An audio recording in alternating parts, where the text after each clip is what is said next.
இன்று 31/12/2020 வருடத்தின் கடைசி நாள். இந்த வருடம் பூராவும் மக்கள் அனைவரும் பலவிதமான இன்னல்களை சந்தித்திருக்கிறார்கள்.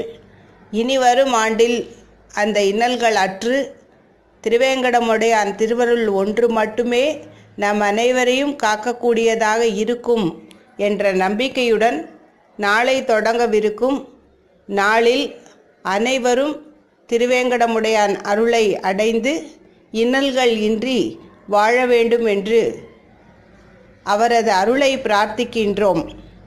பனி சூழ்ந்த இந்த மலை, அந்த பனிமூட்டத்தின் இடையே இந்த ராஜகோபுரத்தை சுற்றி மக்கள் ஸ்ரீ வைகுண்ட ஏகாதசியை முன்னிட்டு 10 நாள் திறந்திருக்கும் சொர்க்கவாசல் தரிசனத்திற்காக முன்பதிவு செய்தவர்கள் மட்டும் மலை ஏறி அந்த தரிசனத்துக்காக சென்று கொண்டிருக்கிறார்கள். வழக்கமாக பிரசாதம் வழங்கப்படாது. இன்று அனைவருக்கும் பிரசாதம் கிடைக்கிறது. எம்பெருமான் அருள். ஓம் நமோ வெங்கடேசாய.